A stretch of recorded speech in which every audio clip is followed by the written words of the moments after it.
Hello everyone, welcome to EduMath Hub. Okay, so today we have a question here from JAMB past question. This is 2012 JAMB mathematics.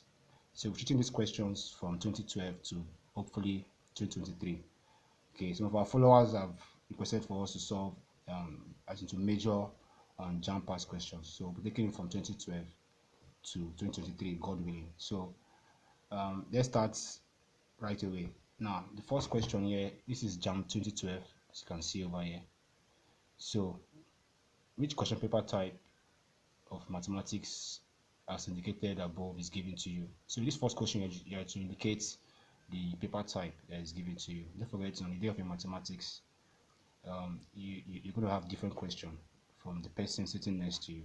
So, everyone has a different question. So, you can't even copy the next person beside you. So, yeah, just to check the color of the paper is indicated on the question paper. So this one is red, as you can see here.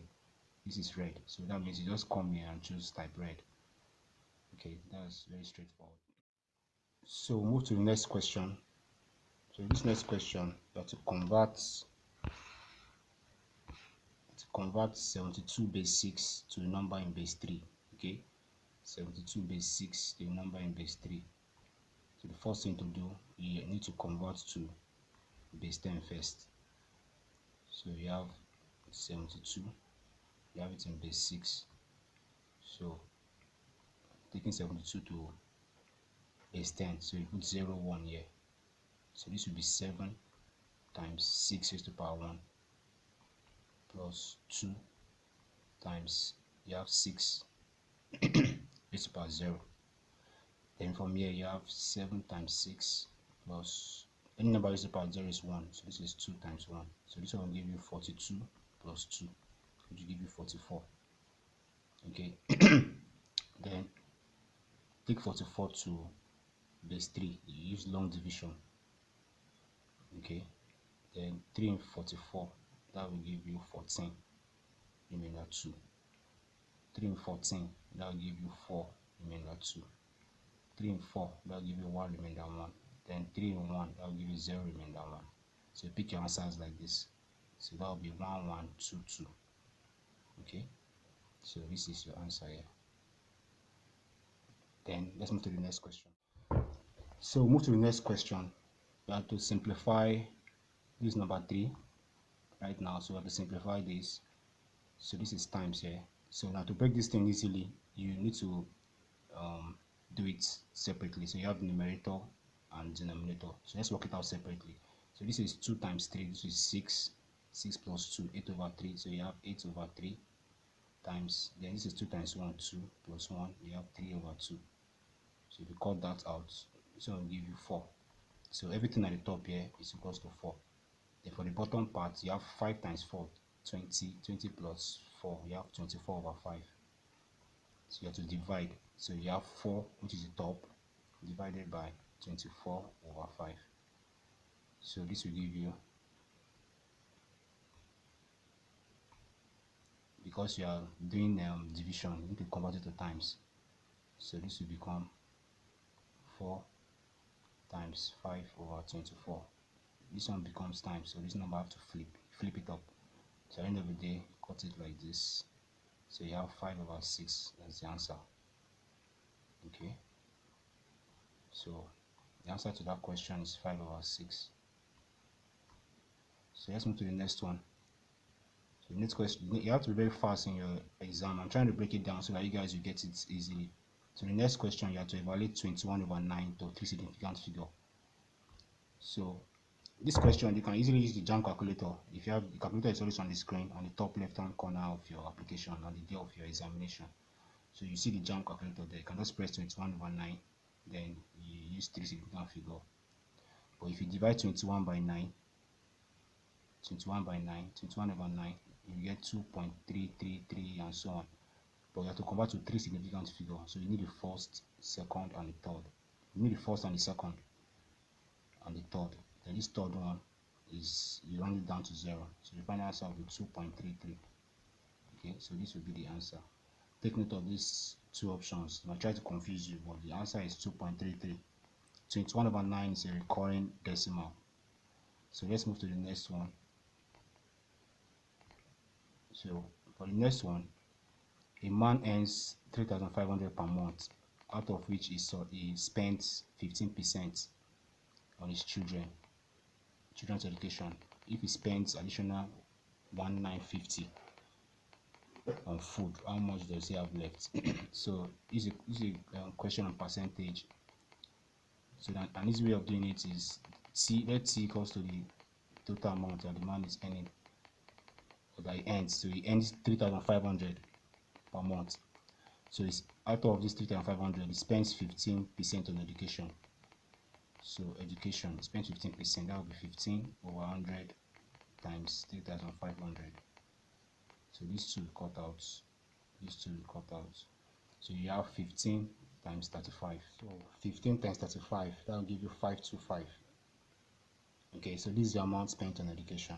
Okay, now he spends additional 1950. So you have to add this is the amount he spent on education. So you need to add the amount that is spent again. That's the additional amount 1950. So you add 525 plus 1950. So you have 525 plus 1950. So that will give you 2475. This will give you 2475. That means this is what the man is spending. So now they're asking you how much does he have left. So you have to subtract it from the total amount earned. So you have 3,500 minus 2475 minus 2475. So you subtract that. So that will give you 1025 as the answer. So that will give you 1025. So this is the answer here, 1025. Okay. Now we move to the next one. For this next question, this is indices.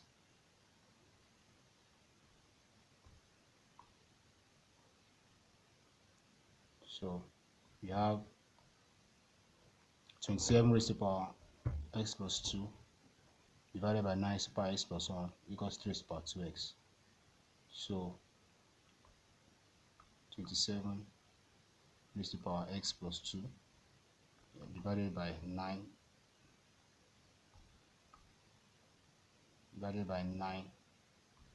raised to the power x plus 1 is equals to 3 raised to the power 2x. Now this is how you're going to break it down to power of 3. Break everything down to power of 3. But let's rewrite this part first. So you have 27x plus 2. This division sign, use this sign. 9 raised to the power x plus 1. Everything equals to 3 raised to the power 2x. From here, you can easily cross multiply. Cross multiply, you have 27 raised to the power x plus 2 is equals to 3 raised to the power 2x times 9 raised to the power x plus 1. Then break everything down to power of 3. 27 is 3 raised to the power 3. So this will give you 3 raised to the power 3 into x plus 2. Then 3 raised to the power 2x times, then 9 is 3 raised to the power 2. So we do 3 raised to the power 2. Then the 2 will multiply all this one here. Then from here, you expand the top there. You have 3 raised to the power 3x plus 6 is equals to 3 raised to the power 2x times 3 raised to the power 2x plus 2. Then don't forgetting this is times is plus. So you have 3 raised to the power 3x plus 6 is equals to 3 raised to the power 2x. This one becomes plus 2x plus 2. Okay, then the base is the same. You can easily cancel the base. You can cancel these two out. So just equate the powers. It equates these two powers together.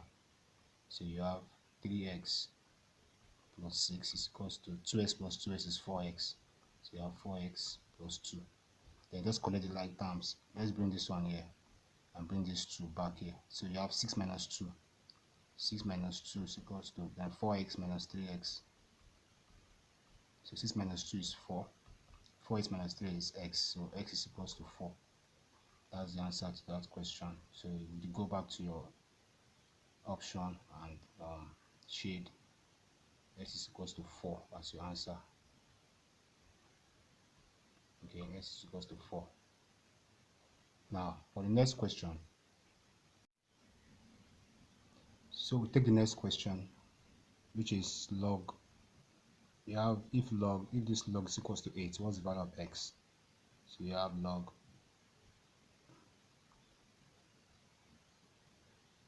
to base 3 of x squared is equals to minus 8. Okay, so you have to find the value of x squared. So it's very easy. The first thing to do is to convert it to index form.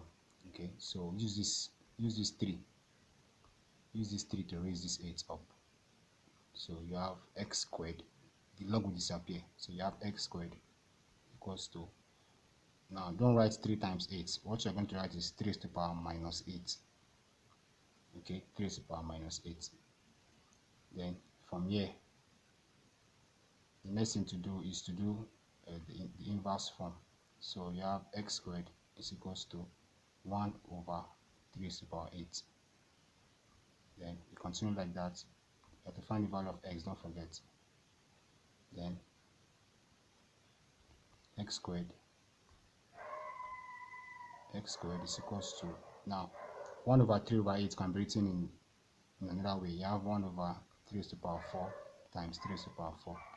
Since in indices times is plus, so you have 3 to the power 4 plus 3 over 3 to the power 4. You still get back to this original form.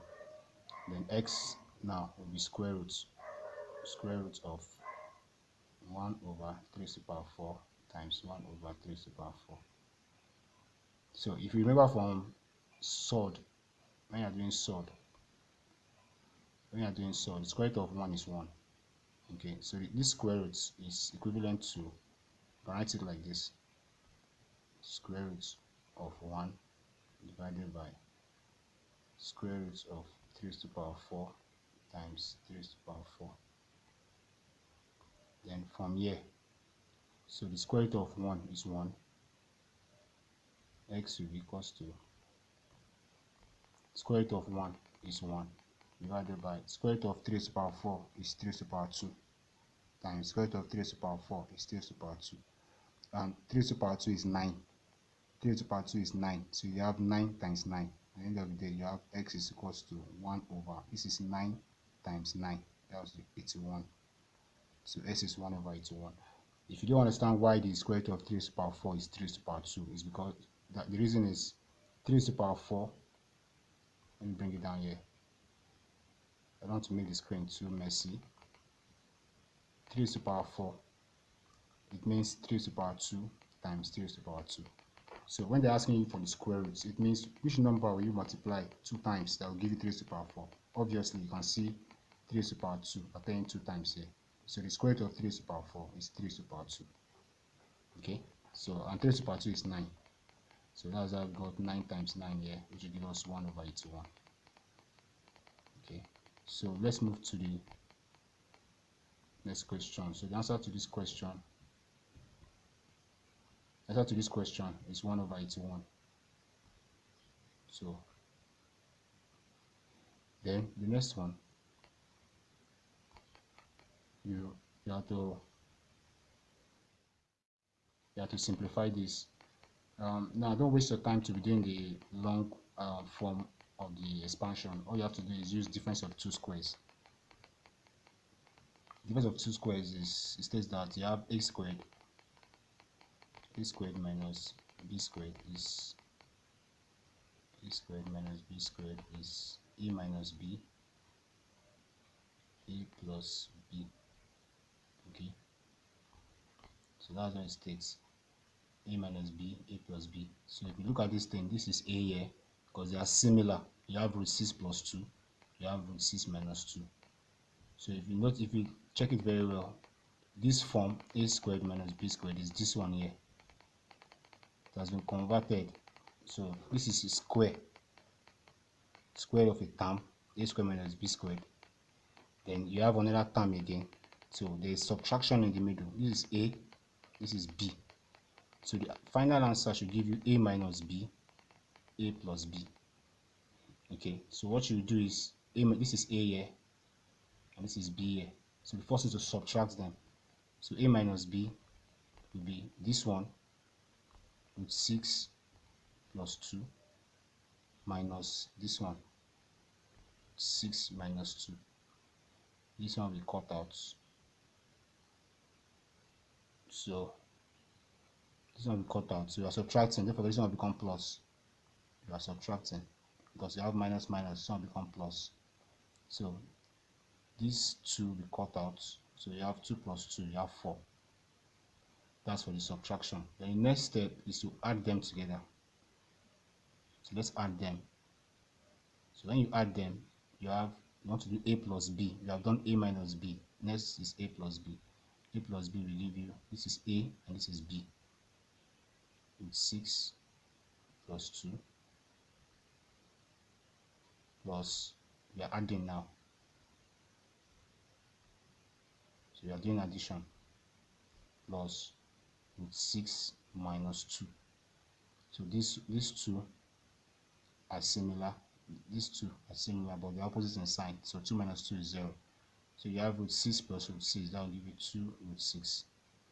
So at the end of the day, these two answers should be multiplied together. These two answers, you multiply them together because what you have is a minus b times a plus b. So if you multiply 4 times 2 root 6, what you get is 4 times 2, 8. You have 8 root 6. Don't forget, this 4 cannot multiply this 6 because this 6 is covered, is protected by this square root sign. So this 4 can only multiply this 2, which is not protected. So you have 4 times 2, that will give you 8 root 6. So you go to your option and look for go to your options and look for 8 root 6. So this is the though there's a typo here, there's a little typo, but I think they are trying to write 8 root 6 instead of writing it 2 times like this. What they wanted to write is a single 8 root 6. So let's move to the next part. So welcome back. For this next question, that's number 9. So this is number 9. So we are told that P is a set of all prime factors of 30. Okay, so P is a set of all prime factors of 30.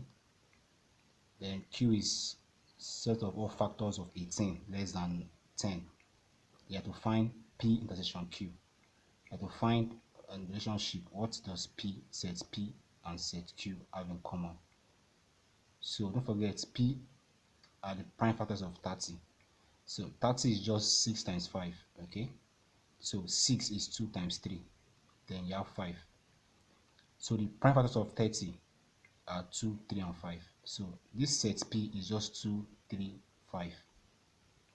Then for set Q, we have factors of 18 that are less than 10. Now look at the factors that can divide, things that can divide 18.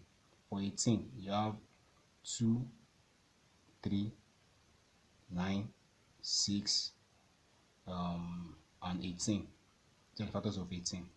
2, 3, 9, 6, 18. But we need the ones that are less than 10. So we need this part. So for set Q, you have 2, 3, 6, 9. Let me arrange it like that. 2, 3, 6, 9. Now they're asking you that what does this set and this set, what do they have in common? This sign here is called intersection. That means you should pick out the elements that are common to both sets. Why this one is for union. Now this sign here means what is here and also here. So if you check it very well, you see that it's just 2 and 3. So 2 is here, 3 is here, 2 is here, 3 is here. So 2, 3. That's the answer to that question. So for the next one, you have in a class of 46 students, 22 play football. So 22 play football. So football,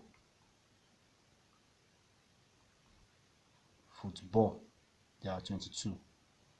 People playing football, there are 22. Then for volleyball, there are 26. So volleyball, there are 26. Then 3 students play both games, as in you have 3 students that are playing both football and volleyball.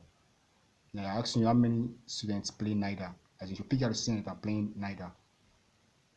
So people that are playing both games, since the 3 students are playing both games, that will be intersection of F and V, just like what we did here. So F intersection V is 3.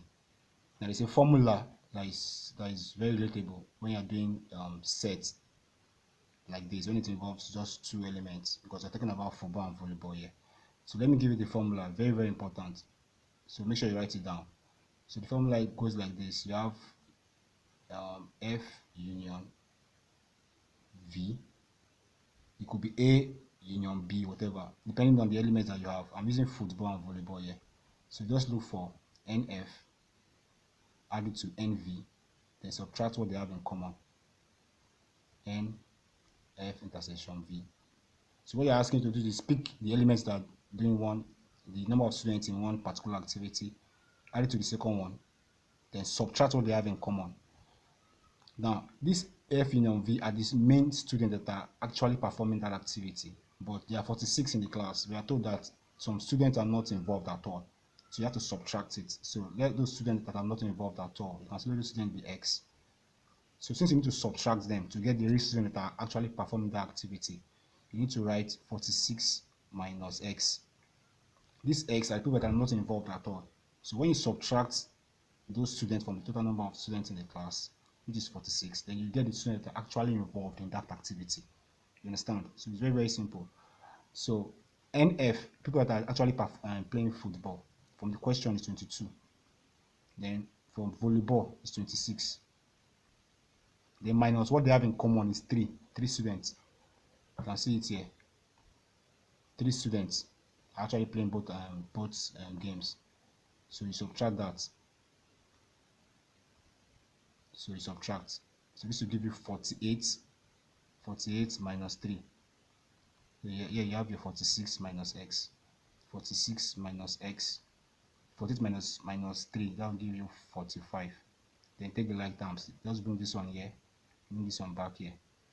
So you have X is equals to 46 minus 45. So X is 1.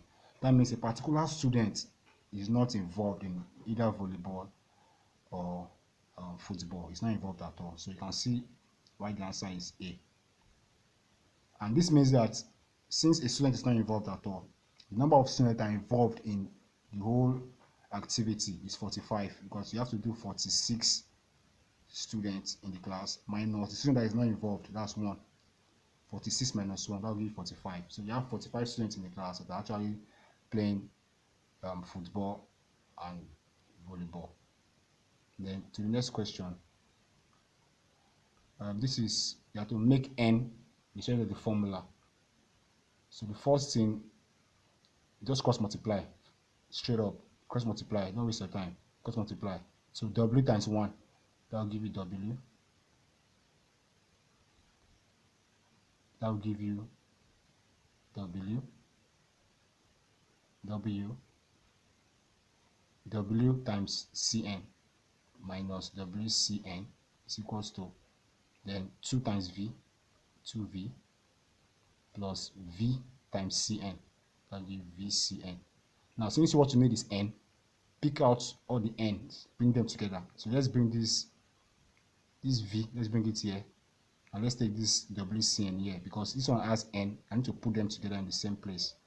So this W is here, this one is coming back here. So you have W minus 2V is equals to, now this one is coming to this side, this one is already here, so that will give you VCn plus WCn. Now you can see that n is now in the same place and n is common, so you can factorize. So when n leaves here, you have VC, plus when n leaves here, you have WC. Then here you still have your W minus 2V. So the next thing, just to divide both sides by VC plus, so that n can be alone, divide both sides by VC plus WC. Come over here, do the same thing, VC plus WC. Then from here, this one will cut out, then it will remain n alone. So the final answer will be n is equals to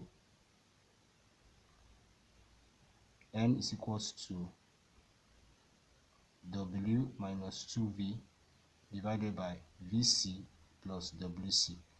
Now if you check the options, this answer is not in the option, but this bottom part has been factorized. You can see that C is common to this side here, common to both sides. So you can write the answer like this: 1 over C is common here, bring out the C, open your bracket, this one will give you V plus W. Then you can write this top as your W minus 2V, W minus 2V. Okay, But still, this answer is not in this option. So it's a mistake from the past question. You can see this part here. This one looks like exactly like what you got. You can see they are kind of similar. They are similar, but the top, this one is supposed to be W minus 2V. The top here is supposed to be W minus 2V. So it's an error from the question. Okay, so this is the correct answer here. W minus 2V. You can either stop at this stage. You can either stop here or you stop here. Either of them is correct. Now let's move to the next one. Hope you are following. So we're in question 12 right now. Now find the remainder when 2x cubed rather. There's no sign here. Sorry about that. No sign here. No sign in these two parts. But let's just assume the signs are negative. Let's put minus here. Let's put minus here and minus here. So this is remainders theorem. Now instead of doing long division, all you have to do is remainders theorem. If you want to find the remainder when a polynomial is being divided by a factor, what you have to do is you just substitute x plus 3 equals to 0. You substitute the opposite of the number that is there. Okay, you substitute minus 3. If you're looking for the remainder when it is divided by x plus 2, you substitute minus 2. If you're looking for the remainder when it is divided by x minus 2, you substitute positive 2. So in this case, you are substituting negative 3.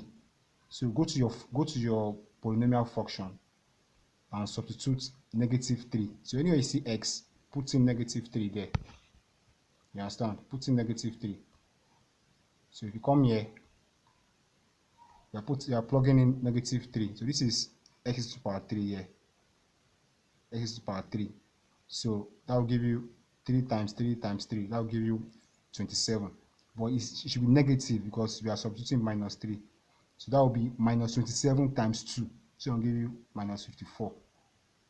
Then minus, this is negative, this is x squared, positive. So you have 3 times 3, 9. Then 9 times 11, that will give you 99.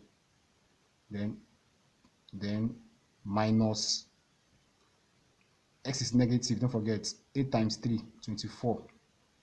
Then minus 1.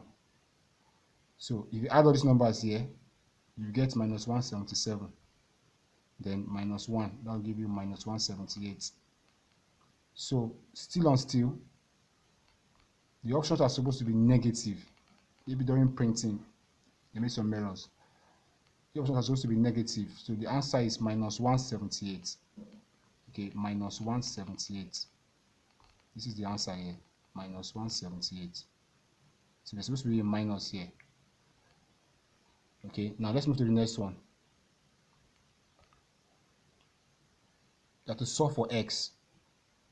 There's no sign here, but let's assume the sign is negative. You have to solve for x and y. So this is you have two equations here. Now just use to get this, to break this one down, you use difference of two squares. That's x minus y. X plus y is equals to x squared minus y squared. This is difference of two squares. Now just rewrite this. Rewrite this one as x minus y. X plus y is equals to 4. So but we have been told that x plus y is 2. So everything here like this is 2. X plus y is 2. You can see it here. So everything here is 2. So x minus y, everything here is 2 is equals to 4. If you divide both sides by 2, you will see that x minus y will be equals to 2. So you now have two equations, x plus y equals to 2 and x minus y equals to 2. Now these equations, you now have to solve them simultaneously. So let me write it here.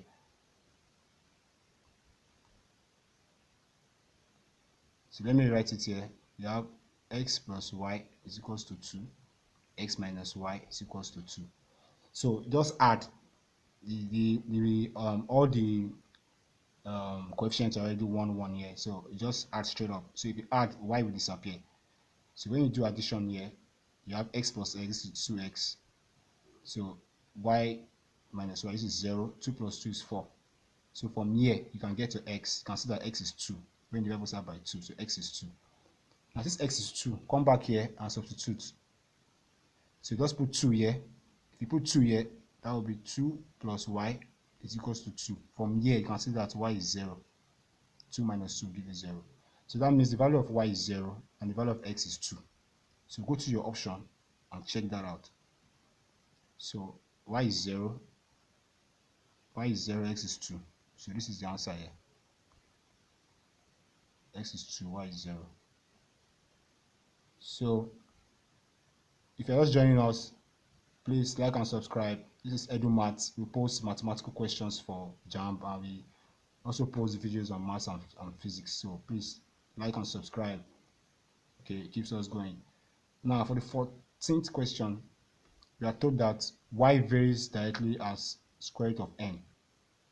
Okay, this is variation. So if you write that out, y varies directly as square root of n. So that will be y varies directly. Put this sign, then square root of n. Okay, then the next step, you remove this sign and put equals to k. So you have y equals to k root n. Then after this step, this is first step, this is second step. Now after this step, you can now plug in the initial values. Now I'm giving some initial values. Y is 4. We are told that y is 4. Then let's check for the second value. Y is 4. Sorry, let me check for the second value. Y is 4 and n is 4. So y is 4 and n is 4. So you're told that y is 4 and n is 4. So just come here. Y is 4. K, n is 4. So square root of 4 is 2. So you have 4 equals to, this is 2 times k, 2k. If you solve this out, you get k equals to 2. Now come back here and rewrite this same thing, this part here. Just rewrite it. Rewrite this. So you just plug in your value of k that you got from here. Okay, so that will give, if you write this thing, you just have, you have y equals to, this is 2 root n. Now this is like the law that is guiding, this is the law that is guiding the relationship between y and n. So you can use this relationship to find any value for y given n or n given y. So for this question, you are told to find the value of y when n is 1 whole number 7 over 9. Now 1 whole number 7 over 9, 1 whole number 7 over 9 is 9 times 1, 9, 9 plus 7, 16, is 16 over 9. Now come back here and plug that in. So n is 16 over 9. So n is 16 over 9. So just come here and plug that in here. So you have y is equals to 2 times square root of 16 over 9. So y will be 2 times square root of 16 is 4, square root of 9, 3. So you cannot cut it. So you just write y equals 2 times 4, that will give you 8. So y is 8 over 3. Now move to your options and check that out. So you can see 8 over 3 here. So this is your answer. Okay. Now let's move to the next part. So you're welcome back. Now we have question 15 here. Okay, if you're just joining us, please, this is EduMath Hub. Like and subscribe. Okay, we post solutions to JAMB mathematics questions. So you can follow us on social media platforms, which are available on the screen right now. So please like and subscribe. It keeps us going. Now let's move to number 15. For number 15, u is inversely proportional to the cube of v. Now when you see inverse proportion has to do with 1 over something. Okay, 1 over. Direct is you have two variables on the same line like this, but when it's inverse, you have two variables, but one goes under the line like this because they are increasing in different ways. So u is inversely proportional to the cube of v. So to write that out mathematically, you write u inverse proportional, you put this sign. Since it's inverse, that will be 1 over, so v has to go down. Then cube, that's raised to power 3, so you have v3. Then the next step is to remove this and put equals to k there.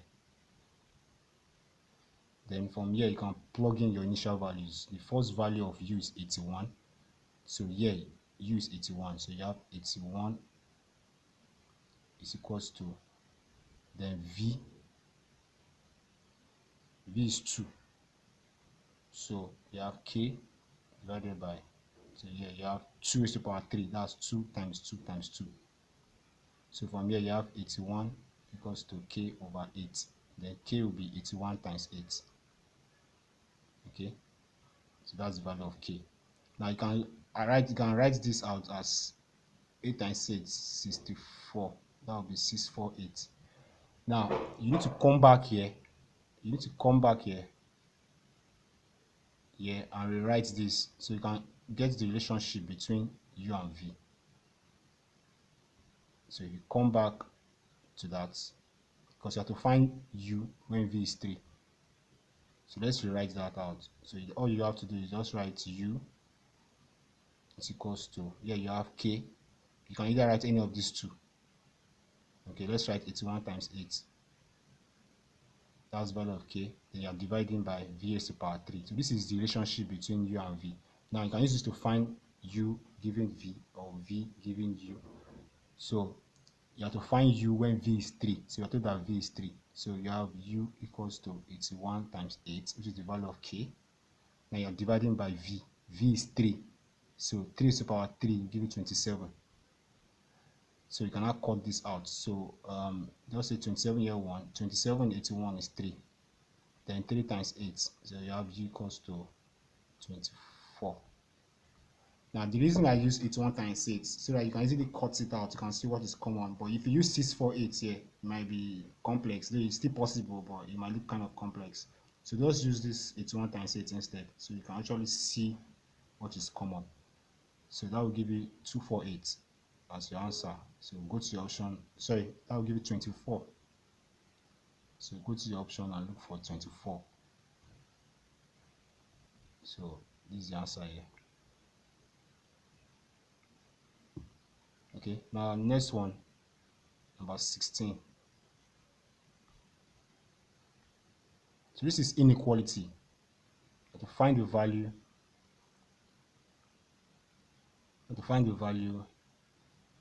of y for which this inequality is possible. So you have y over 5 plus 1 over 5 less than 1 over 2. This is y over 2. When you see something like this in mathematics, it means y over 2. This is y over 2. Please, it's not 1 over 2y. It's y over 2. The y is at the top. So let's rewrite this as y over 5 plus 1 over 5. So this is the left hand side. 5, the base is common. Just write out the up. So the numerator rather. So this one will give you y plus 1 over 5 less than. Come to the left hand side. You can take LCM here. Take LCM. The LCM is 10. So 2 in 10, that gives you 5. 5 times y, that gives you 5y. Plus 5 in 10, that's 2. 2 times 2, that will give you 4. Then cross multiply. 10 times y, 10y, plus 10 times 1, 10. Then 10 times 1, 10. Then put your less than sign. The less than sign. 5 times 5y, 25y, plus 5 times 4, you have 20. Take the like terms. I'm bringing this 20, bring this 20 to this side. Okay. Then take y, this y to this side here. So 10 minus 20. 10, this one is coming here. 10 minus 20, that will give you minus 10, less than. Then you have 25y minus 10y. That will give you minus 10 less than 25y minus 10y. That will give you 15y. So from here, you can now divide both sides by 15. divide both sides by 15, you have minus 10 over 15 less than minus 15y, sorry, less than 15y over 15. So 15 can cancel 15. Here you can cut with 5. So 5 here 3, 5 here is 2. So on the left hand side you have minus 2 over 3, then less than, only y will remain on the right hand side. But this answer most of the time it will not be in the option, because you don't write expressions like this, equations like this rather. Y has to be on the left hand side. Now, if you are flipping this to this side, you have to reverse this sign. Okay, so the answer should be y. Then this one, y comes to the left hand side, then this sign changes to greater than. Okay, so you have y greater than, then you can now write this on the right hand side now, minus 2 over 3. So this is what you get as the final answer. So you have y greater than minus 2 over 3. Now move to your option and check that out. So y greater than, you can see this option might be tempting, but it's wrong. This is wrong. So this is the correct one. This is the correct option here. Okay. Now for the next question, you have to find the range of values of m for which satisfies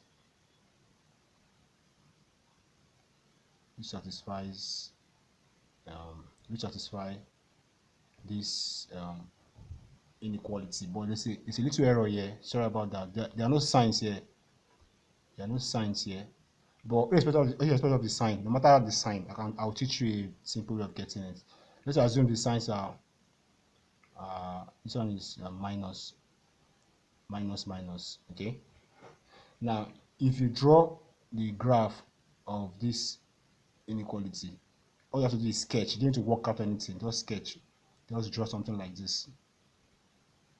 So you are sketching right now. So if you draw this graph, all you need is, you have minus 3 here. So you look for positive 3 on this axis, on the x-axis. You need positive 3. Positive 3 on the x-axis. Now positive 3 might be around here. Let's say this is 3. Now you need positive 4. So you are actually plotting the opposite of the signs that you have in your factorized equation. So if you have minus 3 here, you plot 3. If you have minus 4, plot 4. Now these 2 points is where the equation cuts the x-axis. This is y-axis. Then it will be something like this. Your graph will be something like this. Okay. Now let's assume the signs were actually plus, and maybe this one is minus. That means your graph will change. Your graph will look like this. It's the same idea. Okay, you don't have to be confused. It's the same idea. Your graph will look like this. You have plus 3 here, so you're looking for minus 3 on this axis. Minus 3 on the opposite of it. So I'll look for minus 3. Minus 3 will be on the left hand side. Okay, so minus 3 will be here. Minus 3 will be around here. This is minus 3. Then this is minus 4. Minus 4. So I need positive 4, the opposite sign. So positive 4 should be around here. So this is where the graph cuts the x-axis. This is x-axis, this is y-axis. So your graph will look like this in this case. So no matter what the sign that is there, you can actually get the final answer. So your answer in this case, you are looking for less than 0. This is the value of y on this line. So you're looking for the part of the graph that is below the 0 axis. This is the 0 axis here. You need anything, the part of the, as in the region of the graph, part of the graph that is below the x-axis. So this is the part that is below the x-axis, this region and this region here. So what they're asking you is, like, from which region to which region will you have a negative value for y when you plug in the value for m. It's very easy. In this case, the negative region lies from plus 3 to plus 4. So in this case, the answer will be 3 less than m less than 4. As in this range here, this is 3. M must be in this range. So you have 3 less than m. M is around here. Then less than 4. M can be greater than 4. Okay, and m can be less than 3. So this will be your answer. As in, this will be the answer, assuming it is like this. This will be the answer here, this particular one. But assuming it was plus minus, in this case, what you are looking for, part of the graph that is below the axis, this is the axis here, below the x-axis. So you need minus 3 and 4. So you need minus 3 on the left hand side, less than m in the middle, everything here is m, then less than 4.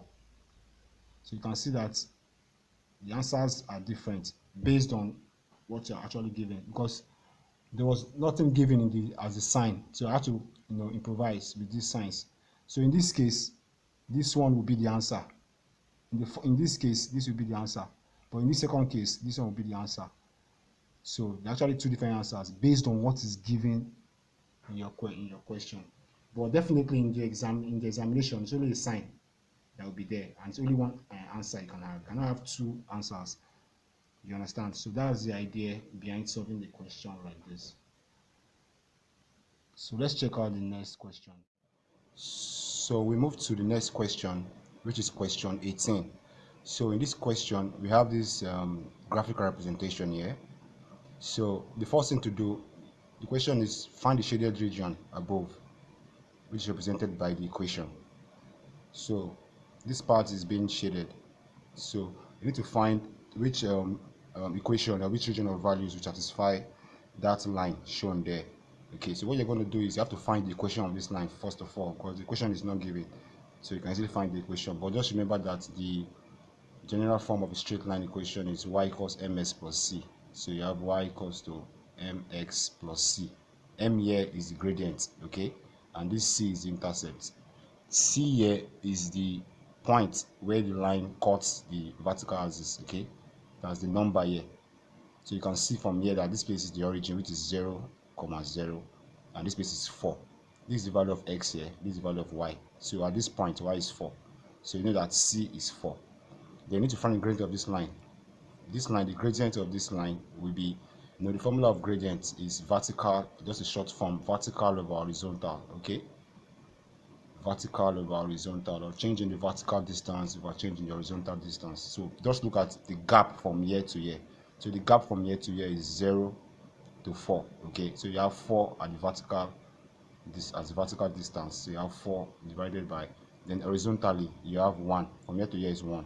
You can see here is 0 and here is 1. So this answer is 1. So the gradient is 4. But you have to take note of the sign. The graph is a decreasing graph. You can see that it's falling. It's falling. This is a rising graph, and this is a falling graph. This kind of graph, a falling graph, you have a negative gradient, and a rising graph, you have a positive gradient. So what you have here is a falling graph, so that means the gradient will be negative. So at the end of the day, the gradient is minus 4. Now bring that into this point, to this point here. So you have y equals to, gradient is minus 4, so you have minus 4x plus c is the number here, which I have gotten to be 4. So this is the equation of the line. Okay, now since we've gotten the equation of the line, the next thing is to check the region satisfied by this particular point here. Okay, it's very, very simple. Just all you have to do is check for the origin. You can see that the origin is involved. This is the origin here. If you shape these lines like this, it will pass through the origin. So that will be less than. This side is greater than. So this is the equation of the line. So this one is obviously out of it. This one is out of it. These two might be tempting, but if you check it very well, the gradient of this line is negative. It's not positive. So this one is out of it. So the only answer is this. Okay.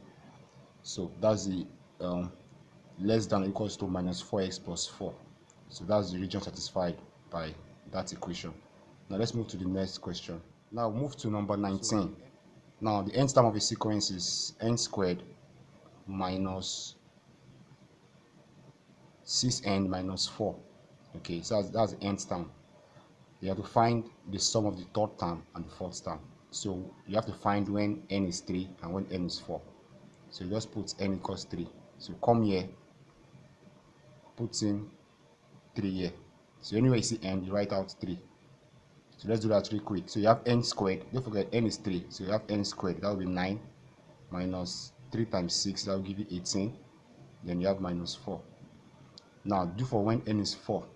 When n is 4, you have 4 squared. That will be 16 minus 4 times 6. That will be 24. then you have minus 4. If you solve this, you have 16 minus 4, that's 12. 12 minus 24, that will give you minus 12. Then for this one, you have 9 minus 18, that will give you minus 9. Then minus 9 minus 4, that will give you minus 13. So the question is, you have to find the sum of the third and the fourth term. The sum of the third and the fourth term. So that means you have to add your two answers. So you just add these two answers together. So if you add these two, you have minus 13 minus 12, that will give you minus 25. So this will be your answer right here. Now to the next one. So the next question is number 20. Okay, we are told that the sum of infinity of a geometric progression is minus 1 over 10. And the first term is 1 over 8 minus 1 over 8. So find the common ratio. So sum to infinity of a GP is A over 1 minus R. Sum to infinity right here is in question is minus 1 over 10. So that's minus 1 over 10 is equals to your A is minus 1 over 8 minus 1 over 8 divided by 1 minus R. You are looking for the value of R. Okay, so what you do here is cross multiply from here. So cross multiply. Take note of the signs so you don't make any errors. So you have 1 minus R. This one goes here. Then this one comes under this. So you have minus 1 over 8 divided by minus 1 over 10. So that will give you minus 1 over 8 times. Then 10 goes up. 10 over, and you have minus 1. These two cuts out. Then you can divide with 2. 2 in 8, that will give you 4. 2 in 10, that will give you 5. So you have 5 over 4. So the value of 1 minus R is 5 over 4. But don't forget, what you are looking for is the value of R. So from here, you can see that 1 minus R is 5 over 4. Then you now write out 1 minus R is equals to 5 over 4. From here, bring this R to this side here and bring this 5 over 4 back to this side. So your R will be equals to 1 minus 5 over 4. You can take LCM here. So LCM is 4. 1 in 4 will give you 4. 4 times 1, you have 4. Minus 4 in 4 is 1. Then 1 times 5, 5. If by the time you subtract it, you have R equals to minus 1 over 4. 4 minus 5 will give you 1. Then the bottom part, which is denominator, is 4. So this is the common ratio. So go to your option and check it out. So minus 1 over 4. Then just shade this as your answer. So you shade this one as your answer. Okay. Now the next question, real quick. The binary operation is defined on the set of integers. So this is binary operation. Okay. You are given PQ. P operator Q is equals to PQ plus P minus Q. So you have to find the value of 2 operator, 3 operator, 4. So it's very, very simple. What you do is just compare the P is standing as the first variable. So anyone that comes first is the value of P. So in this first part in the brackets here, this 3 stands for P. 3 stands for P. And 4 stands for Q. All you have to do is substitute it inside this function and see what you get. So do the one in bracket first. So if you do the one in bracket first, it will look like this. Don't forget, P is 3. The one in brackets, P is 3. P is 3 and Q is 4. So don't forget the function is P operator Q is PQ plus P minus Q. So we have our P, which is 3. So you have 3 times 4 plus P again, that's 3 minus 4. So 3 times 4 is 12 plus 3 minus 4. So 12 plus 3 is 15. 15 minus 4 will give you 11. Then you now combine it with the other side. So you have 2. Everything here, everything in this bracket is 11. You can see it here. Everything in this bracket is 11. So you now do 2 operator 11. Okay, so that's the next part. So 2 operator 11 will give you 2 operator 11. So this is P now, and this one is Q. Plug it into this part here, the same function. So you have value of P first. So you have 2 times 11 plus 2 now minus 11. 2 times 11 will give you 22 plus 2 minus 11.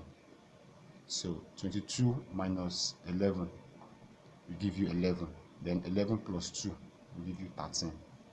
So you can see that the answer of this one is 13. So that's how you do binary operations. So let's move to the next question, which is number 20.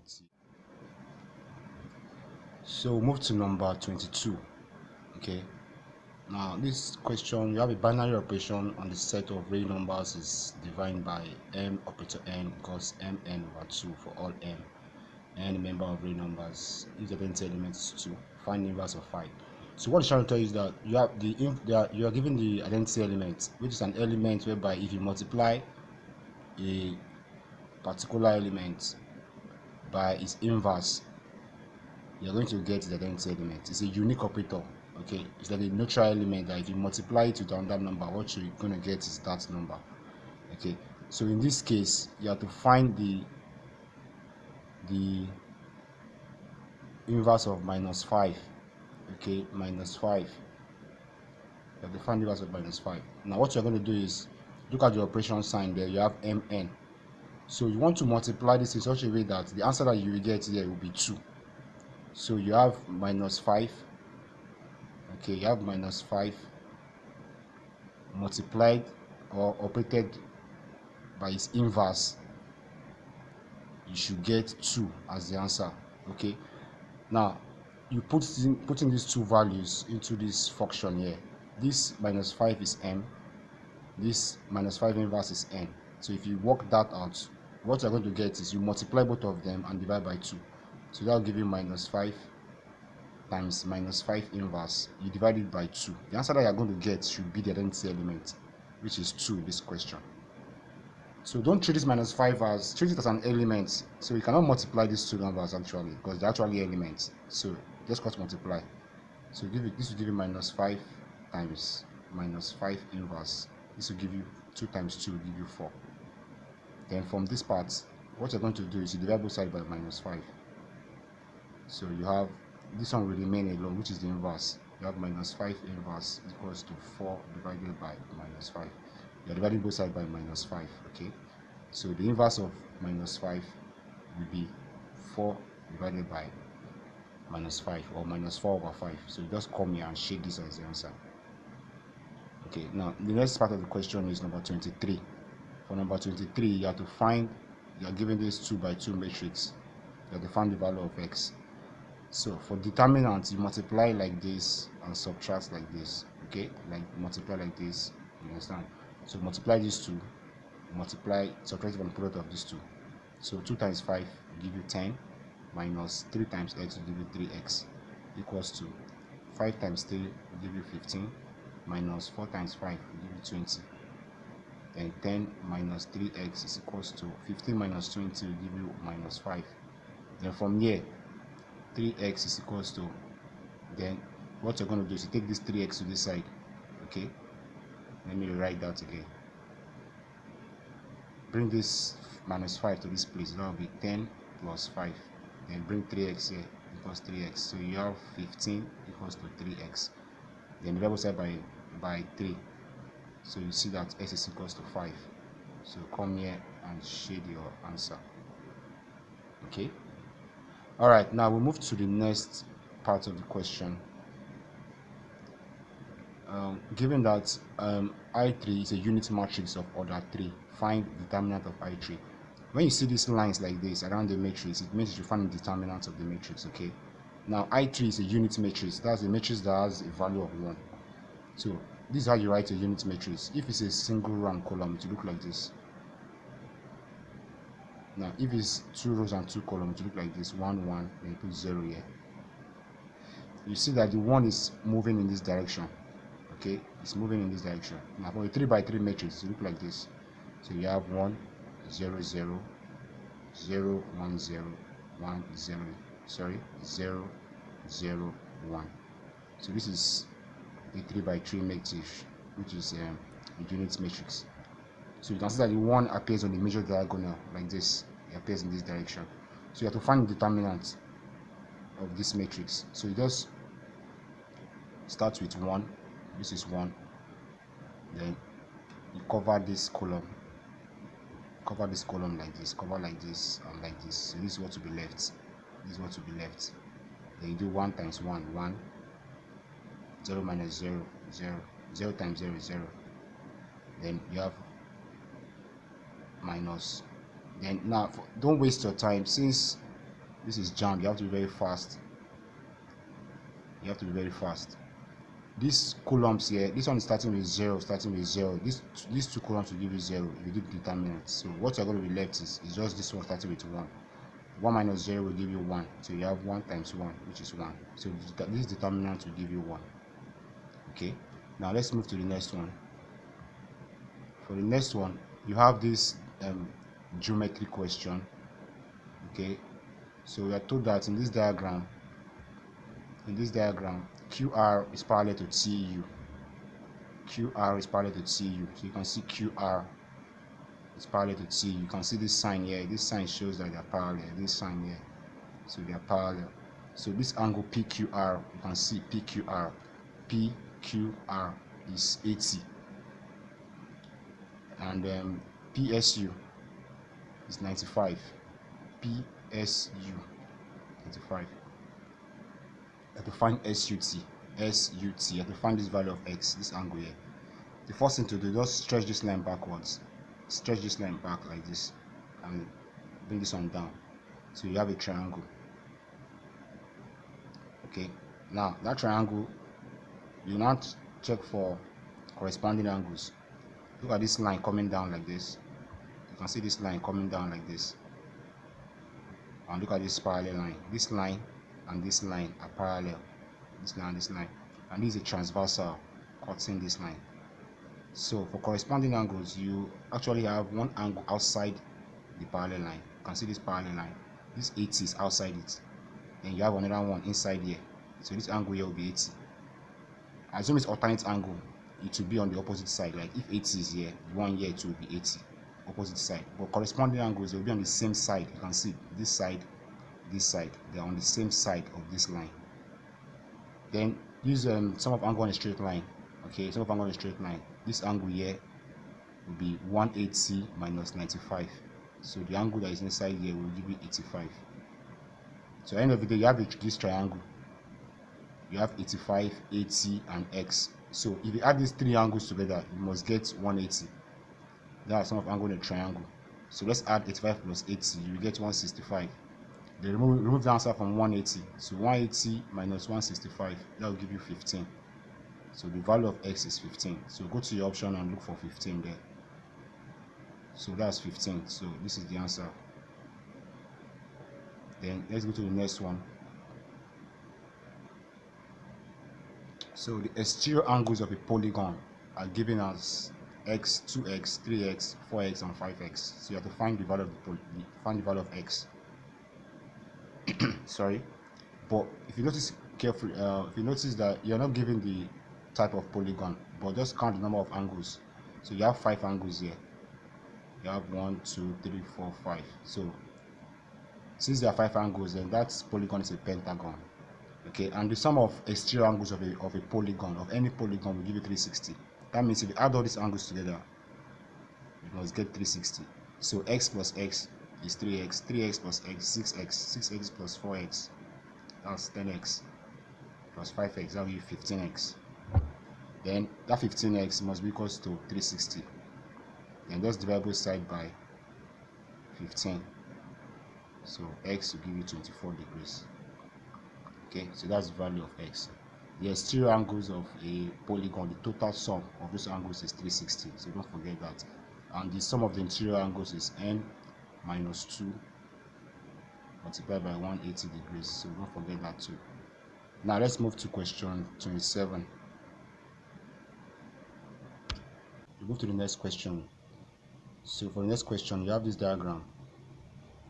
So in the diagram above, we are told that PQR is a circle, center O. So this is the center of the circle.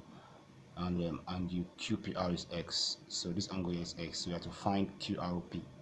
So you have to find the angle here. Now to make it work faster, you just have to remember the rules of circle geometry. Okay, so this is a diameter, as you can see, PR is a diameter. So when you have a diameter cutting or touching 2 points of a circle, okay, when you join the 2 points of this diameter to any point on this circle, the angle there will be 90 degrees, okay, which is the angle in a semicircle. So this angle here will be 90 degrees, angle will be 90. So obviously P and R has been joined to Q, so the angle here is 90. So what you have here is a right angle triangle, which you can write like this. So we're looking for X here, and here is X. You are looking for this angle here. Here is obviously 90. So the sum of all these angles will be 180, or you can say the sum of these angles is 90. Since you have the right angle triangle, some of the angles will be, these two angles, if you add them together, you get 90. So obviously this one is X. So that means this other one will be 90 minus X. Okay, so obviously the angle here will be 90 minus X. If you don't understand, let me just do it like this. If you have a right angle triangle and this space is 90 and you're told that here is 50, if you have to find this angle that is here, the answer will be 40, because you're going to have 40 plus 50, 90, 90 plus another 90, that will give you 180, which is the sum of angles in the triangle. So you can see that's the idea. So just remove this angle X from 90, you get the one here. So the answer is B, 90 minus X. So move to the next question. So for this next question, we have this diagram, that's number 28. You have to find the area of the trapezium above. So this is a trapezium. Don't forget, area of a trapezium is half times A plus B. H is the height. A and B are the parallel sides. So we are the parallel sides here. You have 13 and 7. So you have to add them together. So 13 plus 7 give you 20. So you have 20 here. You have 1 over 2 here. The height is this part, that's 6. So just cut this out. 2 here 1, 2 here 3. 3 times 20, that will give you 60. Okay, so the area is. So for question 29, okay, a circular arc subtends an angle of 150 degrees at the center of a circle of radius 12. So it's very straightforward. The radius is 12, so you're going to have something like this. So radius is 12, here will be 12, 12. Then the angle here, which is the center of the circle, you are told that it's 150. So you have to find the area of this sector. That's the area of everything here. So area of a sector is given by theta over 360 times pi r squared. Don't mix it up with this one, theta over 360 times 2 pi r. This one is for length of arc. Now we're looking for the area of this sector. So you can first of all notice that all the options are in terms of pi. You can see pi, pi, pi. So don't evaluate pi as 22 over 7. You have to leave it as pi, so you don't make that mistake. You understand? So let's just quickly do that. So theta is 150 from the question. You can see it here. 150 over 360 times pi times r squared. That's 12 squared. 12 times 12. That's 144. So cut it, you get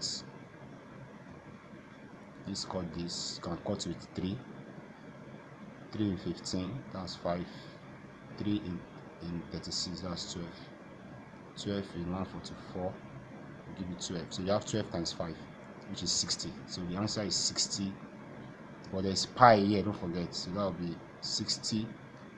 The answer will be 60 pi, then centimeter squared, or whatever the unit is. Okay, because the value of pi is not evaluated. So come to your answer and look for 60 pi. So that's 60 pi there. So this is the answer to the question. So 60 pi. Now let's go to the next one. Calculate the volume of a cuboid. The volume of a cuboid. You have to find the volume of a cuboid of length, this breadth, this, and this height. So volume of a cuboid, don't forget, volume of a cuboid is length, breadth, height times everything together. Length times breadth times height. So this is the length, this is the breadth, and this is the height. So you just multiply 0.76 times 2.6 times 0.82. Multiply everything out. If you multiply that out, you get 1.62. So just pick your answer. So you need to be very, very fast.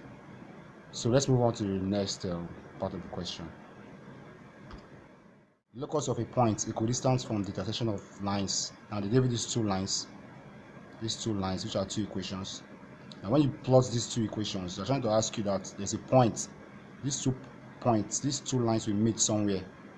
So where they intersect, there's a point somewhere. So they're asking you that point, if that point moves to another point, it is equidistant. The distance from this point is the same. It does not change. If you do that simple analogy, you see that even if the point comes here, this distance is still equal. If it comes here, this distance is still equal. At the end of the day, to form a circle. Okay, just as if you tie an animal to a tree and this distance does not change. If the animal comes here, you see the same distance. If it comes here, you see the same. So at the end of the day, to form something circular. Okay, so don't waste your time and be maybe finding gradients or drawing these lines. The final answer will be a circle.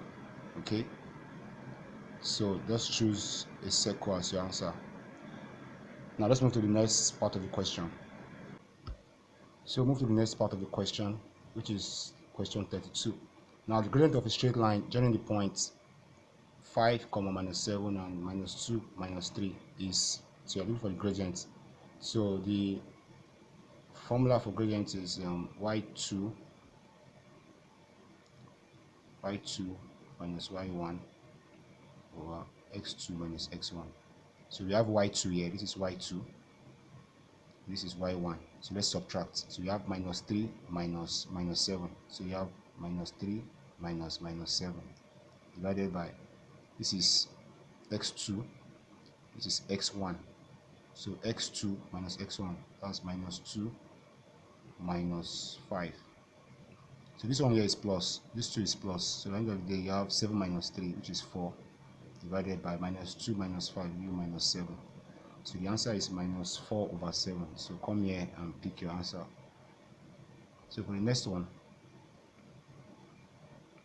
you have to find the distance between these points. The distance between these points. Distance between the points 4, 3, which is a point in itself, and the intersection of y equals 2x plus 4 and y equals 7 minus x. So you have to find the distance of this point from where these two lines are meeting. But don't waste your time, it's very, very simple. What you're going to do is, first of all, look at where these 2 points are meeting. Now how will you know where they are meeting? Just equate them to each other. So you have 2x plus 4, which is the first one, equate it to this one, equals to 7 minus x. From there we can find x. Bring this minus x to this side. So you have 2x plus x, that will give you 3x. Then 7 minus 4, this one comes to this side. So we have 7 minus 4. So you have 3x equals to 3, x equals to 1. When you cut both sides by 3. So that means these two lines are meeting at the point s equals to 1. So they are meeting at s equals to 1, which is the first point. Now to know the second point, the value of y, so just come to any of these equations, maybe use this one and put the value of x here. So x is 1, come here and put 7 minus 1. So if you write 7 minus 1, that will give you 6. That means the second point is 6. So the coordinate of that point where they are meeting is 1, 6, and the second point is 4, 3. So you have to find the distance between these 2 points. Now distance formula, to find the distance between 2 points, is a formula that you are going to use. So the distance between 2 points, the formula is y2 or y1, anyone you want to write, y2 minus y1 square it plus x2 minus x1 square it. Then at the end of the day, you look for the square root. Okay, so we already have our points here. You have 1, 6, which is the first point. You have 4, 3. Okay, you have this point. So if you apply that formula, so let's look at y2. Let's assume this is y2, this is y2, this is y1. So we are doing y2 minus y1. That's 6 minus 3. That will give you 3. Then square it plus 1 minus 4. I'll give you minus 3, then square it, then everything square root. So 3 squared is 9, plus another 3 squared is 9, then square root. End of the day, you have square root of 18. Then if you check the option, it's not there, but you can put it in short form. 18 is 9 times 2, so 18 is 9 times 2, then square root of 9 is 3. Then you have this root sign goes for 9. You have it like this: root of 9 times root of 2. So square root of 9 is 3, then times root of 2, which will give you 3 root 2, which is what you have here. Okay, so this is the answer to that question. Okay, now to the next one. We have to find the equation of the line through this point, passing through this point. Okay, this is an equation that's passing through two points. Okay, and you're not given the intercept, so there's a formula to use. The formula for that equation will be y2 minus, will be y minus y1 over x minus x1 is equals to y2 minus y1 over x2 minus x1. You check correctly, you see that this is gradient. Okay, this is gradient of this line. So let me bring it to its other side to make it look very neat. So the first thing to do, you need to find the gradient.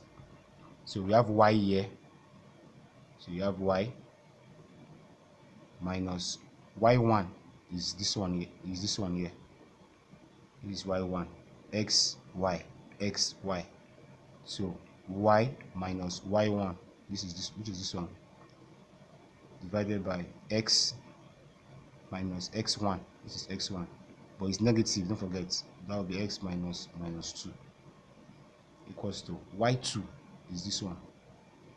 So you have 4 minus 1, that will give you 3 over, then x2 minus 1 over 2 minus 2, so minus 1 over 2, then minus 2. Okay, so let's just quickly simplify it out. You have to be very fast. I'm just trying to slow it down so you guys will get it. So y minus 1 over x, this is plus x plus 2, will give you 3 divided by, then from this part you have minus 1 over 2, this is plus 2. Okay, minus 1 over 2 plus 2. Now let me just bring this part to this side. So this is what you have here is 2 minus half. This is half and this is 2. So 2 minus half is 1.5. Okay, it's 1.5. 1.5 is 3 over 2. So to make it work very fast, you have to think very fast too. So this is 1 over, and this will give you 3 over 2. If you work it out with LCM method, you get 3 over 2. So since this one is giving us 3 over 2, let's just write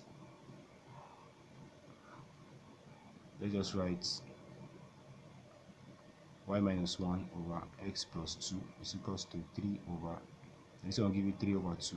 Now cross multiply now. Okay, so 3 over 2 times y, that will give you 3 over 2y, minus 3 over 2 times 1, that will give you 3 over 2, is equals to x times 3, that will give you 3x, plus 2 times 3, that will give you 6. Now from here, take this one to this side, so you have 3 over 2y is equals to, then you have 3x plus, this one is coming like this, so it becomes plus 6 plus 3 over 2. So from this part, you can either add these ones together, 6 plus 3 over 2. Okay, so 6 plus 3 over 2, you can do SCM for it, but it's a shorter way. Just write 3 over 2y is equals to 3x. Instead of writing 6, you can write 12 over 2, which is still 6, then plus 3 over 2. So from here you have 3y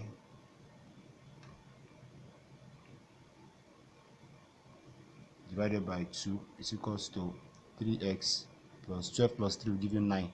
So you have 9 divided by 2. But this answer is the final answer, though I don't think it will be in the equation. You have to simplify it further. So you can use 2 to multiply all the terms. So just use 2 to multiply all the terms.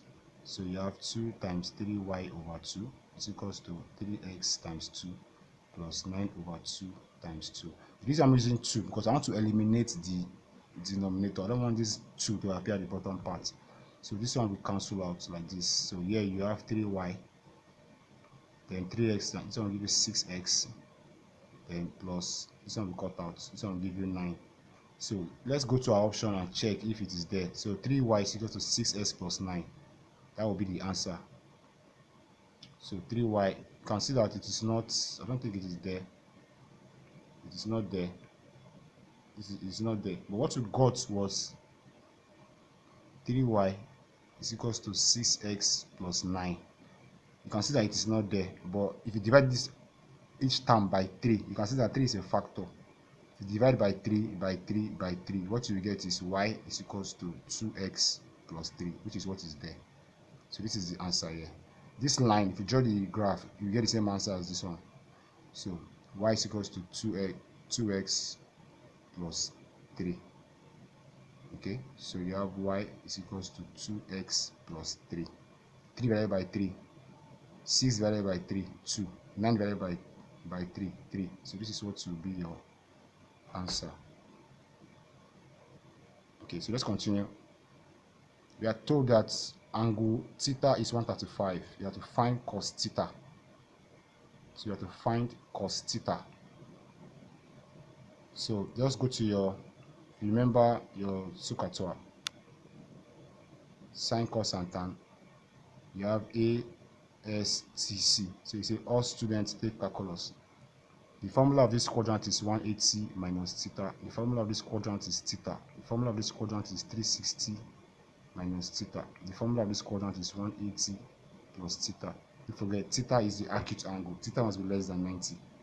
So 135 degrees in this quadrant because it is less than 90. It's in this, sorry, it is greater than 90 but less than 180. So it is in this quadrant. So what you do is you use the formula to get what theta will be. That means 180 minus something will give you 135. So if you check what that thing is, it will be 45. So 180 minus 135, that will give you 45 degrees. So the acute angle of that quadrant is 45 degrees. So but in this quadrant, sine is positive, so the rest are negative. So here cos is negative in this quadrant. So since cos is negative, the answer to this question will be to be in this form. So you're looking for cos 135. It will look like this. So you just write cos 135 is equals to, it will be negative of cos 45. And cos 45, which you have to memorize, is minus 1 over root 2. So cos 45 is minus 1 over root 2. So you have to memorize this. So cos 45 is 1 over root 2. Sin 45 is 1 over root 2. Okay, so you need to memorize that. But this answer is not in the option here, you can see it. So you just need to use sort form. You have to rationalize the denominator. So you multiply this by root 2, then over root 2. So root 2 times 1 will give you root 2. Then put the minus sign there. Root 2 times root 2 will give you 2. So check your option. I think you're going to see this one there. That's minus root 2 over 2. So you just pick your answer like that. Don't forget it is negative. Then to the next parts of the question. A man stands on a tree 150 centimeter high and he sees a boat at an angle of depression of 74 degrees. So it's something like this. You have a straight line and a man standing here and he's looking at a boat like this. That's when the boat is here. So you have a right angle triangle. This is the man here. This is the horizontal line. This is the line of sight of the man. So he's looking at that boat. So the angle of depression will be the angle that is here, 74, to be outside this right angle triangle. So, but if you use your simple geometry, this will still be 74 because they are alternate angles. So find the distance of the boat from the base of the tree. This is the boat here. This is the tree here. This is the boat. This is the tree.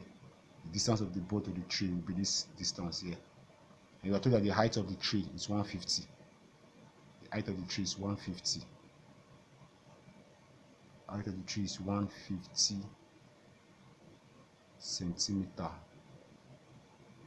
So let's just quickly try to find it. Now to find this, you just use your normal SOHCAHTOA.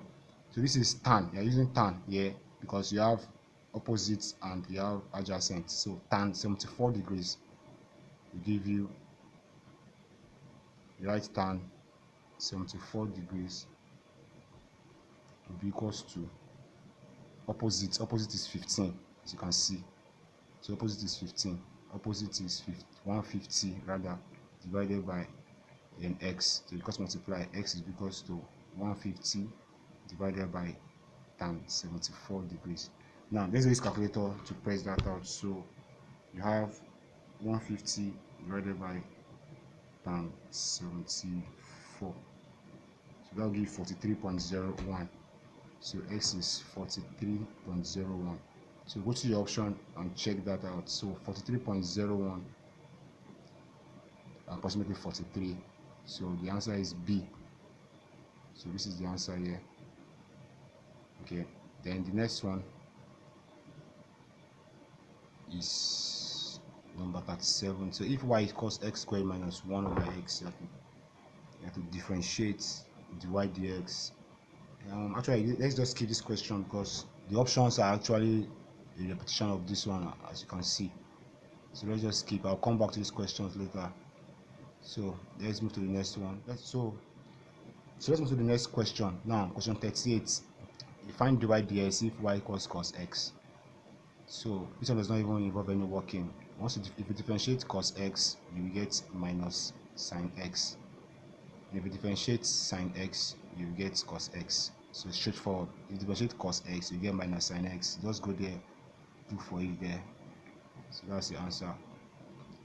The next one, you have to evaluate this integral x squared minus 4x. So this is integration.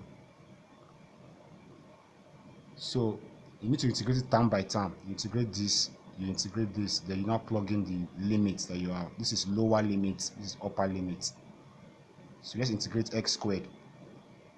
So you have x squared. If you integrate it, you just add 1 to the power and divide by that same value. Okay? So since you have x squared, let me just rewrite the question.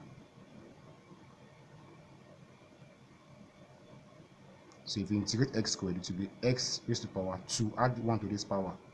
2 plus 1. You divide it by that same value. 3. Minus. Come here, do the same thing. 4. This is raised to power 1. X raised to power 1 plus 1. And divide it by that same thing. 2.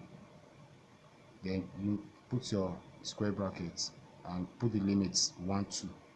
1, 2. So this is your lower limit. This is your upper limit. So from here, you can actually finish it up. This is x3, x is to power 3, divided by 3 minus 4x squared. This 2 can cancel this 2, so that will give you 2. This will give you 2. So you have 2x squared. 1 plus 1 is 2, so you have 2x squared.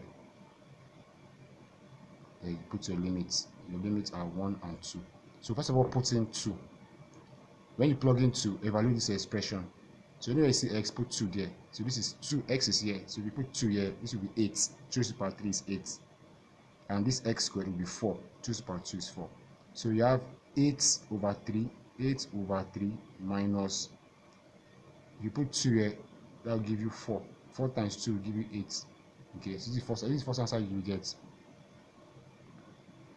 Then, from this part, you do for the other one too, but you have to subtract because there's minus upper and lower limits. You have to differentiate them.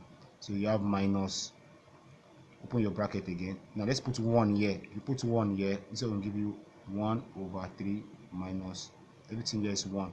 2 times 1 will give you 2. Then evaluate it. You have 8 over 3 minus 8 minus 1 over 3 minus will give you plus 2. Okay, so minus 8 plus 2, that will give you minus 6. 8 over 3 minus 1 over 3, that will give you 7 over 3. It's easy to evaluate because the denominator is the same.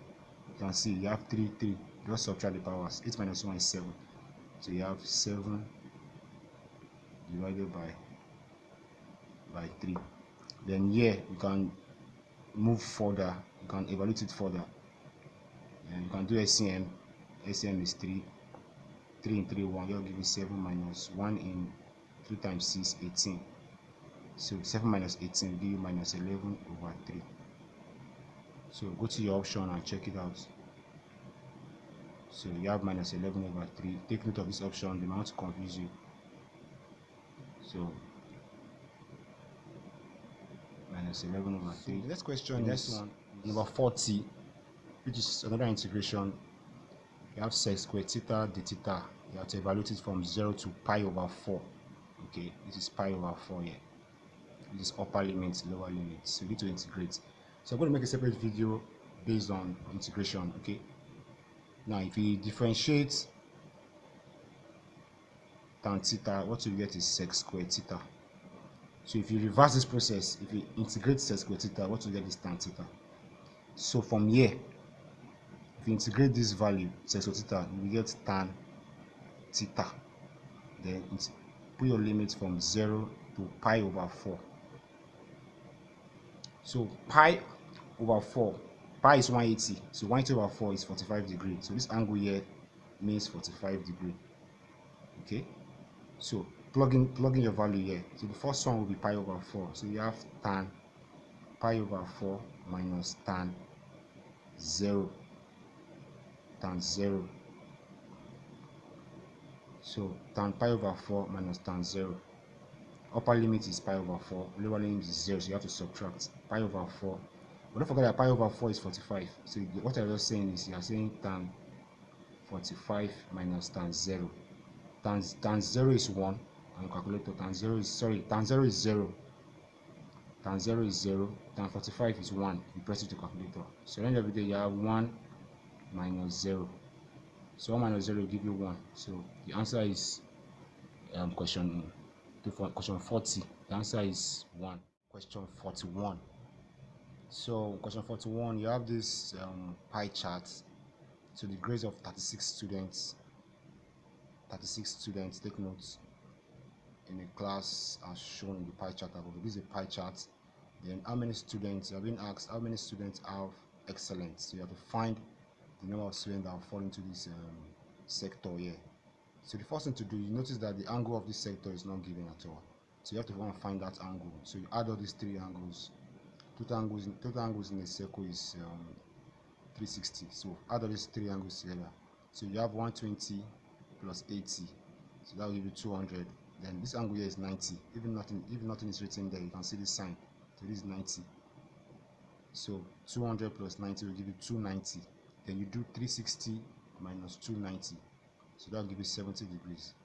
So that means the angle for this sector called excellence is 70 degrees. So the next thing to do, you have already known the angle for this sector excellence. So you have to find how many students fall into this sector. So it's very simple. You just plug into this formula. It's a formula that works for pie charts. The formula goes like this. It's a formula that works for pie charts. So you have required value over total value times 360 will give you the angle. Okay, so the required value is what you are looking for, what will fall into this sector called excellence. So required value, we don't know it yet. So required value, total value here is 36 students. So you have 36. Then we're multiplying by 360. Then we should get the angle. The angle for this sector is 70 degrees. So let's cross multiply. So you have required value. So the required value will be 36 times 70 divided by 360. So this called this. So the answer is 7. So there are 7 students in this sector. So go to the option and check for 7. So this is 7 right here. So go there and just shade 7. Then move to the next one. So the next, you have a bar chart here. So the bar chart above shows the distribution of marks in the class test. So if the pass mark is 5, so what percentage of students failed the test? So the people that failed, pass mark is 5. So if anybody scores 5 and above, that means the passed. But we're looking for this part backwards like this. People that failed. So we need from 4 to 0. First of all, you need to know the total number of students in the class. So let's find the total number of students. So you have to add the bars, the height of the bars. So this part here is 2. So you have 2 plus 3, that's 5. 5 plus 4, 9. 9 plus 6, you have 15. 15 plus 5, you have 20. 20 plus 4, 24. 20 plus 6, you have 24 plus 6, you have 30. 30 plus 5, 35. 35 plus 1, 36. 36 plus 3, 39. 39 plus 1, 40. So there are 40 students in this class. 40 students. So people that failed will be from this 4 backwards, because pass mark is 5. So people that failed are from this 4 back. So let's just count that. So you have 2. I'm counting up to this 4. So 2 plus 3, 5. 5 plus 4, 9. 9 plus 6, 15. 15 plus 5, 20. So 20 people failed. So the percentage will be 20 over 40 times 100. So if you want to just cut that out, you get 50%. So that means 50% failed and 50% passed. So you can see the answer is 50%. And instead of even using this formula, since you have seen that 20 students out of 40, actually 20 failed, that means half of the students failed. So that's going to be 50% already. So instead of working it out, instead of wasting your time, you just use the short form. So let's move to the next one. The question 43. So the mean of 7 numbers is 96. If an 8th number is added, the mean becomes 112. So you have to find the 8th number. So for mean, you have mean equals to total over count. The count is the number of digits that you have. Okay, number of digits that you have. So what you're going to do in this case is that you are told that the mean is 96. Okay, so 96 will be here. Total, you don't know the total, you write T. The count, there's how many numbers are there? There are 7. So if you times these two together, you get the total. The total of those 7 numbers will be 96 times 7. So that will give you 672. Now an 8th number has been added. Now the formula will change. The mean is now 112. So you have 112 equals to a new total now. Let me just say T2 divided by 8. The numbers are 8 now. So the total now will be 8 times 112. 8 times 112. That will give you 896. Now to find that 8th number, you have to subtract these 2. You have to do T2 minus T. You subtract these 2 numbers together. So you have to do 896 minus 672. 896 minus 672. So that will give you 224. So that means the number that was added is 224, which is the 8th number. Now on to the next one.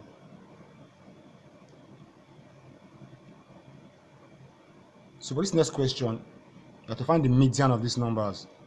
So this is not in tabular form, so you need to arrange it from low to high or high to low, anyone. So let's start by looking at it first. So you have the smallest number here is 2. So let's start. So you're writing 2, but 2 appear twice. So you have 2, 2, 2, 2. So you have 2, 2. Then next one is 3. Then how many times did 3 appear? 1, 2, 3. So you have 3, 3, 3. Then we move to 4. We move to 4. 4 is 1, 2, 3, 4. That's 4, 4, 1, 2, 3, 4. Then we have 5 appearing 3 times. Here, here, and here. Then there's no 6 at all. There's no 6. So we have 7 appearing once. 7 appear once. So we have 7. 8 appeared once. 8 appeared once. So you have 8, then 9 appeared twice. So you should have 16 numbers. So let's count 1, 2, 3, 4, 5, 6, 7, 8, 9, 10, 11, 12, 13, 14, 15, 16. 1, 2, 3, 4, 5, 6, 7, 8, 9, 10, 11, 12, 13, 14, 15, 16. You have to be exact. Once there's any mistake, it will affect the answer. So let's pick out the median. Just cut out from the left hand side.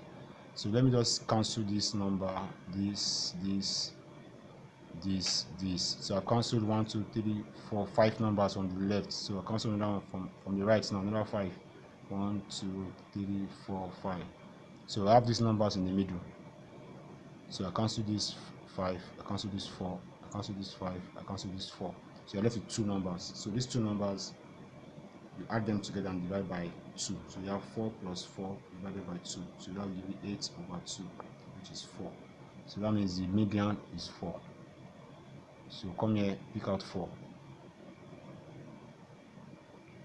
So the next one. So for this next question, question 45, you have to find the range of 4, 9, 6, 3, 2, 8, 10, and 11. So if you see that the biggest number is 11 and the smallest is 2. So range is the biggest number and the smallest number. So the answer is just 11 minus 2. So that will give you 9. The next question, you have to find the standard deviation of 2, 3, 8, 10. 2, 3, 8, 10, and 12. So you have, just first of all, count how many numbers you have. You have 1, 2, 3, 4, 5. So your count, your count is 5. Now you don't have to be drawing table. Don't waste your time. It's a formula you can use for standard deviation that makes your work very, very fast. So it is the mean of the squares minus square of the mean.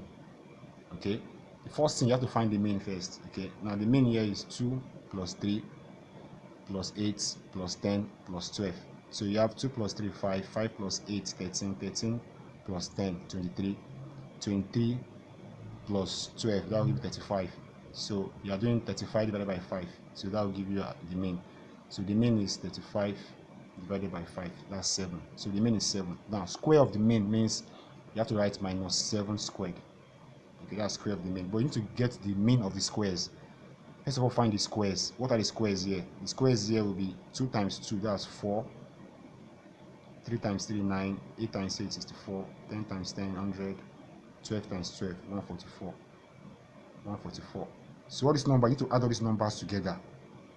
You add them together. So after adding them together, you divide it by 5. That will give you the mean of the squares. So let's add them together. You have 4 plus 9 plus 64 plus 100 plus 144. So that will be 13 plus 64 plus 100 plus 144. The total is 321. Now that 321 is the sum of the mean, sum of the squares. So divided by 5. So 321 divided by 5. So that will give you, divided by 5. That will give you 64.2. Then write it here. This is now the mean of the squares. 64.2. So 64.2 minus 7 squared. 7 squared is 49. So you have 64.2 minus 49. Let's do that. Minus 49. That will give you 15.2.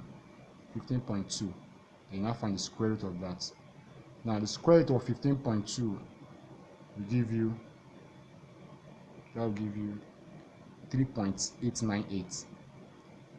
So the square root of that is 3.898. So check the option very well. See that the closest option there is 3.9. Okay, so the standard deviation of these numbers is 3.9. So just go there, pick out your 3.9. Now this next one, you have to evaluate. This is combinatorial mathematics. Okay, this is combination. You have n plus 1, c, n minus 2. So very straightforward. N plus 1, c, n minus 2. Okay, we are told that n is 15. That means anywhere you see n, just plug in 15 there. So this is what it will become. To look like this. 15 plus 1, that's 16. C, 15 minus 2, that will give you 13. Now look for the formula of combination. Combination is n factorial over n minus 2, n minus r factorial r factorial. This is the formula for combination. So n is 16, r is 13. So solve that out, you get n is 16, so you have 16 factorial over 16 minus r is 13, don't forget. So 16 minus 13 will give you 3 factorial, then 13 factorial. So now don't forget that 16 factorial is a very big number. You don't have to write 16 times 15 times and so on to waste your time. So what you just do is you have to break down 16 factorial until you have 13 factorial. So this is how you write it. You break down 16 up to 13. So that will be 16 times 15 times 14 times 13. Stop there. And divide it by 3 factorial times 13 factorial. These two will cut each other because they are similar. So at the end of the day, you have 16 times 15 times 14 divided by 3 factorial. So that will be 16 times 15 times 14. 3 factorial is 3 times 2. So 3 times 2 times 1. So let's cut. This is give you 7 here. When you cut that, you get 7. Then 3 here 1. Then 3 in 15. That will give you 5. So this is 16 times 5 times 7. So you multiply 16 times 5 times 7. That will give you 560. Then go to your option and look for 560 there. So if you look at, you see that that's option D. So that's how you obtain the answer. Now move to the next one, question 48. Now we are being asked, in how many ways can letters of the word totality be arranged? Totality. So you have the word totality. Now first of all, count how many letters are there. You have 1, 2, 3. You have 1, 2, 3, 4, 5, 6, 7, 8. There are 8 letters there. So that will be 8 factorial divided by, then check out what is repeating there, number of repetitions. So T appears 3 times like this. T appears 3 times. That's 1, 2, 3. So that will be 3 factorial. So you now write out 8 times 7 times, maybe stop at 6 factorial, then 3 factorial is 3 times 2 times 1. So you have 3 times 2 times 1. Okay, now 6 factorial is 720. You have to be very fast. So you have 8 times 7 times 720, and you are dividing by 6. Okay, 6 in 720 will give you 120. So you have 8 times 7 times 120. Let's times that out. 8 times 7 times 120. That will give you 6720, which is 6720. So the answer is A. So the next part, the probability that a student passes a physics test is 2 over 3. The probability that a student passes a physics test is 2 over 3. Now, if the student takes 3 physics tests, what's the probability that he passes 2 of the tests? So it's not out of 3 tests, he's taking 3 tests, but you have to find the probability that he passes only 2. If he passes only 2, that means he's failing only 1. So since there are 3 tests, you can just write it in such a way that it's going to be easy for you. So let me just say this is the first test. He passed the first, passed the second, fails the third. Or this is another way of writing it. Pass the first, fail the second, pass the third, or he fails the first, pass the second, pass the third. So these are how you write it, because it can occur in several ways. So the probability that it passes is 2 over 3. That's 2 over 3 for success. Then for failure is you have to do 1 minus 2 over 3 to confirm that you failed. So when you do 1 minus 2 over 3, what you get is 1 over 3. Okay, so failure is 1 over 3. Failure is 1 over 3. Pass or success is 2 over 3. Come here and plug it out. So pass, that will be 2 over 3 times pass 2 over 3, failure 1 over 3 plus 2 over 3 times 1 over 3 times 2 over 3. Then repeat that for the last one, plus this is 1 over 3 times 2 over 3 times 2 over 3. So you have 2 times 2, 4. You cannot cut it though, don't make a mistake, because there's nothing common. So the bottom is 27, 3 times 3 times 3, while the top is 4 over 27, plus the same thing here, 4 over 27 plus 4 over 27. So nothing is common, but if you look at the bottom part, the bottom is the same, just add the top. So 4 plus 4 plus 4 will give you 12. 4 plus 4 plus 4, 12 over 27. Then 3 is cut, you can cut it 3. 3 in 12, that's 4. 3 in 27, that will give you 9. So your answer is 4 over 9. So check out your option and just shade 4 over 9. So this topic is another probability. Okay, so shade 4 over 9 as your answer. So now we'll move to question 50. So this is the last question. Okay, the probability that is a man and his wife, okay, live for 80 years are 2 over 3 and 3 over 5 respectively. So they find the probability that at least one of them will live up to 80 years. So don't forget, at least means 1 and above. So this is how it's going to be. You see that? So this is how it's going to be. So you have man, woman, that's for the man and his wife. So first of all, you have the man. So let's pay the probability of the man. This is the man here. The probability that he lives up to 80 is 2 over 3. The probability that he will not live up to 80 will be 1 minus this. That will give you 1 over 3. Then for the woman, the probability that she's going to live up to the 80 years is 3 over 5. Then the probability that she's not going to live up to that age is, you have to do 1 minus 3 over 5. So that will be 2 over 5. So this one is like failure for the man, failure for the woman. So probability that at least one of them, so you see that the man lives up to that age, or the woman, or both of them, because that's meant for at least means 1, 2 and so on. So for the first one, you see that the man lives up to that age and the woman does not live up to that age, or the woman lives up to that age and the man does not live up to that age, or both of them lives up to the age. That's MW.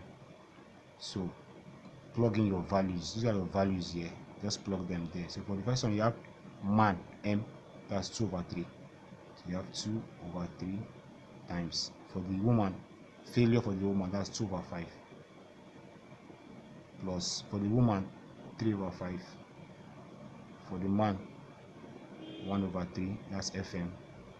Then MW, that's probability that both of them will live up to the age. Both of them together, 2 over 3, 3 over 5.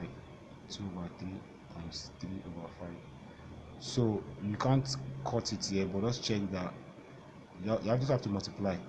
So 2 times 2 is 4. So will give you 4 over 3 times 5, 15. 3 times 1 is 3. 5 times 3, 15. 2 times 6, 2 times 3 will give you 6, divided by 3 times 5, 15. So you just add 4 plus 3 is 7, 7 plus 6 is 13. So you have 13 over 15. So which is the probability that at least one of them will live up to 80 years. So thank you for sticking with us and for staying to the end of the video. I really appreciate. Thank you guys. So if you haven't subscribed to our channel, please do so immediately. Okay, there are more videos coming up like this. Okay, we are moving up to the 2023. Okay, that's how the 7 minutes. Okay, so new videos are coming up. 2021 solution, 2022 or 2023.